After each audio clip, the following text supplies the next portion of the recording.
ಸನಾತನ ಮಹಾದ್ರುಮ ನಮ್ಮ ಹೆಮ್ಮೆಯ ಸನಾತನ ಸಂಸ್ಕೃತಿಯ ವಾಹಿನಿ.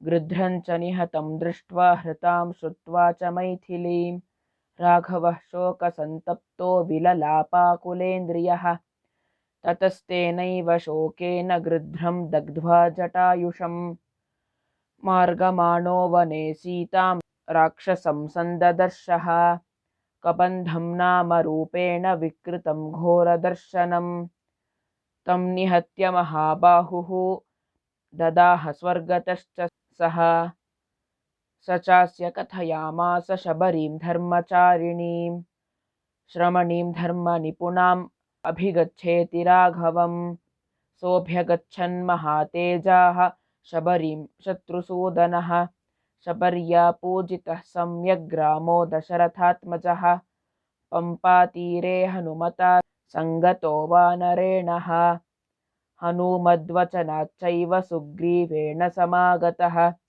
ಸುಗ್ರೀವಾಯ ಚ ತತ್ಸರ್ವಂ ಶಂಸದ್ರಾಮೋ ಮಹಾಬಲಃ ಆದಿತಸ್ತದ್ಯಥಾವೃತ್ತಂ ಸೀತಾಯಾಶ್ಚ ವಿಶೇಷತಃ ಸುಗ್ರೀವಶ್ಚಾಪಿ ತತ್ಸರ್ವಂ ಶ್ರುತ್ವಾ ರಾಮಸ್ಯ ವಾನರಃ ಚಕಾರ ಸಖ್ಯಂ ರಾಮೇಣ ಪ್ರೀತಶ್ಚೈವಾಗ್ನಿಸಾಕ್ಷಿಕಂ ತತೋ ವಾನರರಾಜೇನ ವೈರಾನುಕಥನಂ ಪ್ರತಿ ರಾಮಾಯಾವೇದಿತಂ ಸರ್ವಂ ಪ್ರಾಣಯಾ ದುಃಖಿತೇನ ಚ ಪ್ರತಿಜ್ಞಾತಂ ಚ ರಾಮೇಣ ತದಾ ವಾಲಿವಧಂ ಪ್ರತಿ ವಾಲಿನಶ್ಚ ಬಲಂ ತತ್ರ ಕಥಯಾಮಾಸ ವಾನರಃ ಸುಗ್ರೀವಃ ಶಂಕಿತಶ್ಚಾಸೀನ್ ನಿತ್ಯಂ ವೀರ್ಯೇಣ ರಾಘವೇ ರಾಘವಪ್ರತ್ಯಯಾರ್ಥಂತು ದುಂದುಭೇಃ ಕಾಯಮುತ್ತಮಂ ದರ್ಶಯಾಮಾಸ ಸುಗ್ರೀವೋ ಮಹಾಪರ್ವತಸನ್ನಿಭಂ ಉತ್ಸ್ಮಯಿತ್ವಾ ಮಹಾಬಾಹುಃ ಪ್ರೇಕ್ಷ್ಯ ಚಾಸ್ಥಿ ಮಹಾಬಲಃ ಪಾದಾಂಗುಷ್ಠೇನ ಚಿಕ್ಷೇಪ ಸಂಪೂರ್ಣಂ ದಶಯೋಜನಂ ಸಾಲಾನ್ ಸಪ್ತೈಕೇನ ಮಹೇಷುಣಾ ಗಿರಿಂ ರಸಾತಲಂಚೈವ ಜನಯನ್ ಪ್ರತ್ಯಯಂ ತದಾ ತತಃ ಪ್ರೀತಮನಾಸ್ತೇನ ವಿಶ್ವಸ್ತಃ ಸ ಮಹಾಕಪಿಃ ಕಿಷ್ಕಿಂಧಾಂ ರಾಮಸಹಿತೋ ಜಗಾಮ ಚ ಗುಹಾಂ ತದಾ ತತೋ ಗರ್ಜದ್ಧರಿವರಃ ಸುಗ್ರೀವೋ ಹೇಮಪಿಂಗಲಃ ತೇನ ನಾದೇನ ಮಹತಾ ನಿರ್ಜಗಾಮ ಹರೀಶ್ವರಃ ಅನುಮಾನ್ಯ ತದಾ ತಾರಾಂ ಸುಗ್ರೀವೇಣ ಸಮಾಗತಃ ನಿಜಘಾನ ಚ ತತ್ರೈನಂ ಶರೇಣೈಕೇನ ರಾಘವಃ ತತಃ ಸುಗ್ರೀವವಚನಾತ್ ಹತ್ವಾ ವಾಲಿನಮಾಹವೇ ಸುಗ್ರೀವಮೇವ ತದ್ರಾಜ್ಯೆ ರಾಘವಃ ಪ್ರತ್ಯಪಾದಯತ್ ಸ ಚ ಸರ್ವಾನ್ ಸಮಾನೀಯ ವಾನರಾನ್ ವಾನರರ್ಷಭಃ ದಿಶಃ ಪ್ರಸ್ಥಾಪಯಾಮಾಸ ದಿದೃಕ್ಷುರ್ಜನಕಾತ್ಮಜಾಂ ತತೋ ಗೃಧ್ಯಸ್ಯ ವಚನಾತ್ ಸಂಪಾತೇರ್ಹನುಮಾನ್ ಬಲೀ ಶತಯೋಜನ ವಿಸ್ತೀರ್ಣಂ ಪುಪ್ಲುವೆ ಲವಣಾರ್ಣವಂ ತತ್ರ ಲಂಕಾಂ ಸಮಾಸಾದ್ಯ ಪುರೀಂ ರಾವಣಪಾಲಿತಾಂ ದದರ್ಶ ಸೀತಾಂ ಧ್ಯಾಯಂತೀಂ ಅಶೋಕವನಿಕಾಂ ಗತಾಂ ನಿವೇದಯಿತ್ವಾಭಿಜ್ಞಾನಂ ಪ್ರವೃತ್ತಿಂ ಚ ನಿವೇದ್ಯ ಚ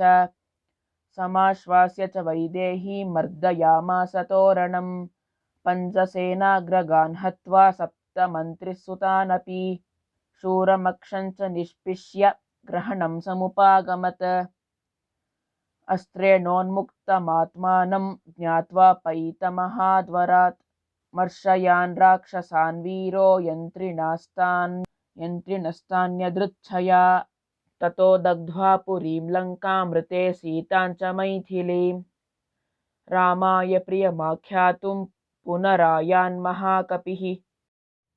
ಶ್ಲೋಕಗಳ ಸಂಕ್ಷಿಪ್ತ ಅರ್ಥ ಹೀಗಿದೆ. ರಾವಣನು ಸೀತೆಯನ್ನು ಅಪಹರಿಸಿಕೊಂಡು ಹೋಗುತ್ತಾನೆ.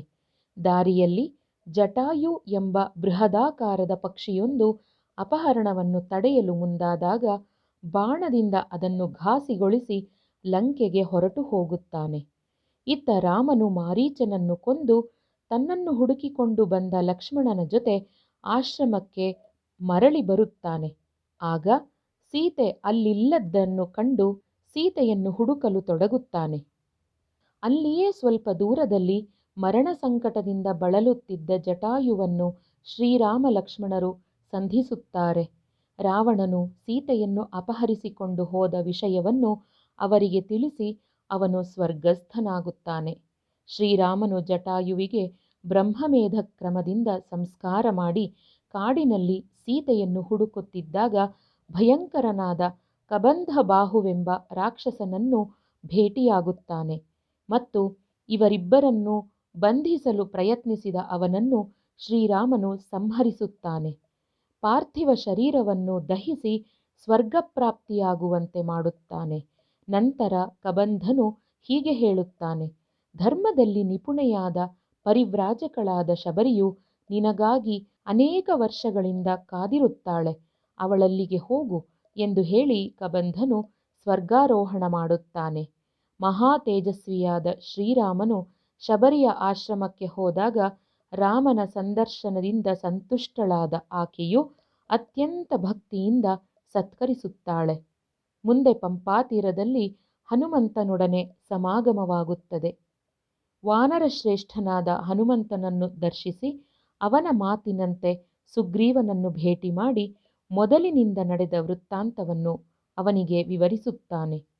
ಸುಗ್ರೀವನು ರಾಮನೊಂದಿಗೆ ಅಗ್ನಿಸಾಕ್ಷಿಯಾಗಿ ಸಖ್ಯ ಮಾಡಿಕೊಂಡು ತನ್ನ ಮತ್ತು ತನ್ನ ಅಣ್ಣ ವಾಲಿಯ ನಡುವಿದ್ದ ವೈರತ್ವ, ತನ್ನ ಹೆಂಡತಿಯಾದ ರುಮೆಯ ಅಪಹರಣ ಎಲ್ಲವನ್ನೂ ವಿಶದವಾಗಿ ತಿಳಿಯಪಡಿಸುತ್ತಾನೆ. ರಾಮನು ವಾಲಿಯ ಬಲಾಬಲಗಳನ್ನು ಸುಗ್ರೀವನಿಂದ ತಿಳಿದು ವಾಲಿವಧೆಯ ಪ್ರತಿಜ್ಞೆ ಮಾಡುತ್ತಾನೆ. ತನ್ನ ಪರಾಕ್ರಮದ ಬಗ್ಗೆ ಸುಗ್ರೀವನಿಗಿದ್ದ ಸಂದೇಹ ನಿವಾರಿಸಲು ದುಂದುಭಿ ರಾಕ್ಷಸನ ದೇಹದ ಅಸ್ಥಿಯನ್ನು ತನ್ನ ಹೆಬ್ಬೆರಳು ಮಾತ್ರದಿಂದ ಚಿಮ್ಮಿಸಿ ಅದು 10 ಯೋಜನಗಳಷ್ಟು ದೂರ ಬೀಳುವಂತೆ ಮಾಡುತ್ತಾನೆ. 7 ಸಾಲು ವೃಕ್ಷಗಳನ್ನು ಒಂದೇ ಬಾಣದಲ್ಲಿ ಏಕಕಾಲದಲ್ಲಿ ಭೇದಿಸುತ್ತಾನೆ. ಶ್ರೀರಾಮನ ಶೌರ್ಯದ ಬಗ್ಗೆ ಸಂಪೂರ್ಣ ಭರವಸೆ ಹುಟ್ಟಿದ ನಂತರ ವಾಲಿಯನ್ನು ಯುದ್ಧಕ್ಕೆ ಆಹ್ವಾನಿಸಿದ ಸುಗ್ರೀವನು ಯುದ್ಧ ಮಾಡುತ್ತಾನೆ. ಅವನ ಸಂಹಾರ ಮಾಡುವಂತೆ ಶ್ರೀರಾಮನಲ್ಲಿ ವಿನಂತಿ ಮಾಡಿಕೊಳ್ಳುತ್ತಾನೆ. ಶ್ರೀರಾಮನು ವಾಲಿವಧೆಯ ನಂತರ ಸುಗ್ರೀವನಿಗೆ ರಾಜ್ಯ ಪಟ್ಟಾಭಿಷೇಕ ಮಾಡುತ್ತಾನೆ. ನಂತರ ಶ್ರೀರಾಮನ ಕೆಲಸಕ್ಕಾಗಿ ವೀರರಾದ ಹಲವಾರು ವಾನರರನ್ನು ಸುಗ್ರೀವನು ಬೇರೆ ಬೇರೆ ದಿಕ್ಕುಗಳಿಗೆ ಕಳುಹಿಸುತ್ತಾನೆ. ಮಹಾಬಲಶಾಲಿಯಾದ ಹನುಮಂತನೂ ಸಹ ಆ ವಾನರರಲ್ಲಿ ಒಬ್ಬನಾಗಿರುತ್ತಾನೆ. ಸೀತಾನ್ವೇಷಣೆಗಾಗಿ ದಕ್ಷಿಣ ದಿಕ್ಕಿಗೆ ಅವನು ಹೋಗುತ್ತಾನೆ. ದಾರಿಯಲ್ಲಿ ಜಟಾಯುವಿನ ಅಣ್ಣನಾದ ಸಂಪಾತಿಯ ದರ್ಶನವಾಗುತ್ತದೆ. ಆತನು 100 ಯೋಜನಗಳಷ್ಟು ವಿಸ್ತಾರವಾಗಿದ್ದ ಸಮುದ್ರವನ್ನು ದಾಟಿ ಸಮುದ್ರ ಮಧ್ಯದಲ್ಲಿದ್ದ ಲಂಕೆಯನ್ನು ತಲುಪಬೇಕೆಂದು ಹನುಮಂತನಿಗೆ ಹೇಳುತ್ತಾನೆ.